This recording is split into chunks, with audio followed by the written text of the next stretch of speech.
Un'interessante iniziativa, un educational tour oggi che riguarda il turismo con tante parti attive della nostra città. Insomma, si riprende dopo la pandemia lentamente, con quali progetti e con quali obiettivi concreti, Assessore? Ecco, si riparte, questa è la parola più bella, la parola che con questo educational vogliamo infondere agli operatori turistici della città di Agrigento, dove oggi, in un certo senso, in un ipotetico, in un immaginario, alzare l'interruttore della luce delle nostre strutture, li mettiamo in contatto con 15 buyers interessati allo sviluppo del centro storico e quindi dell'offerta turistica della città di Agrigento, e quindi dico, in maniera molto pratica e soprattutto con il contatto finalmente da una pandemia che si sta via via scemando, li mettiamo in contatto per cercare appunto di sviluppare buoni affari per le imprese di Agrigento. E il futuro imminente cosa cercherete di fare? Come affronterete, diciamo, l'estate? Ma intanto l'estate ci auguriamo che sia assolutamente piena e foriera non soltanto di buoni propositi, ma anche e soprattutto di strutture piene. Abbiamo necessità, abbiamo bisogno sicuramente di avere un cambio di passo sia all'interno della città che naturalmente nell'organizzazione turistica. Da quando ci siamo insediati al Comune di Agrigento abbiamo cercato di programmare, questo è il primo atto, quindi mettere in correlazione le strutture e quindi i seller della città di Agrigento con tour operator importanti. Speriamo che questo ci porti sicuramente numeri in più, naturalmente con la speranza che ci possa essere un'ulteriore diminuzione di quella che è la pandemia fin qui che ci ha condizionato. Finalmente si sta aprendo lo spiraglio post-Covid, ancora la pandemia non è debellata, però avete già visto che qualcosa si va muovendo, in positivo naturalmente. Oggi abbiamo 15 operatori turistici non siciliani che stanno incontrando circa 60 esercenti nostri, 60 operatori nostri agrigentini per promuovere proprio Agrigento come città turistica e principalmente incentrando tutto e principalmente sul centro storico.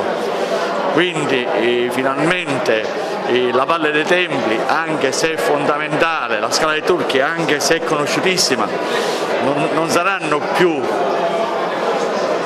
i protagonisti della nostra Agrigento, ma deve essere il centro storico che deve trascinare invece le periferie culturali e turistiche agrigentine. Come parteciperete, come prevede anche il futuro, la prossima estate, come potrebbe essere?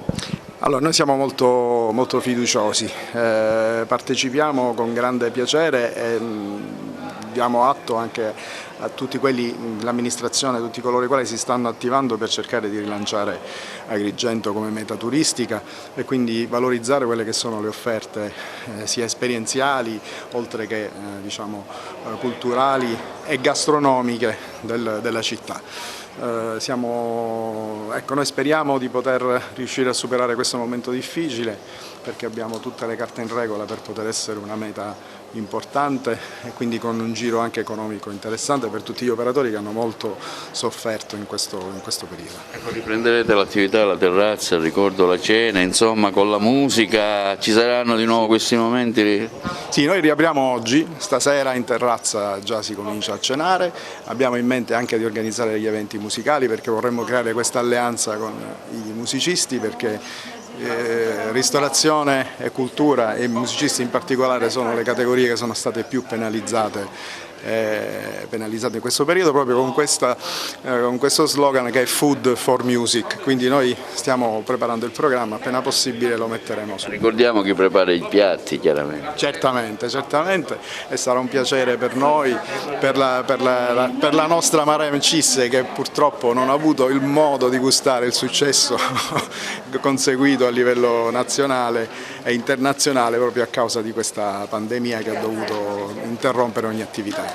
Come valuti questa iniziativa e quale potrebbe essere il futuro per il nostro settore?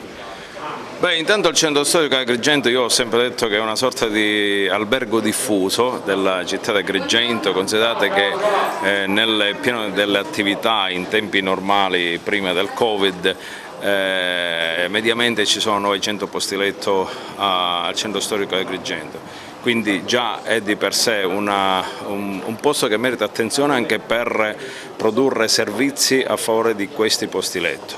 E poi la fruizione del centro storico. Noi negli ultimi giorni assieme ad amici e colleghi abbiamo ideato proprio un itinerario tra i vicoli del centro storico di Agrigento, che toccano alcuni punti strategici come la cattedrale, Santo Spirito e anche altre, alternate a delle tappe enogastronomiche. Una sorta di pranzo diffuso che tocca 3 ristoranti con 3 portate diverse e con 3 vini diversi, e quindi l'idea è di rendere anche più piacevole questo tour tra i vicoli del centro storico di Agrigento, che rappresentano per me quello che è anche un borgo, no? Io che sono amante dei borghi, in Agrigento Centro ci vedo quello che c'è nei borghi, quindi un borgo dentro la stessa città.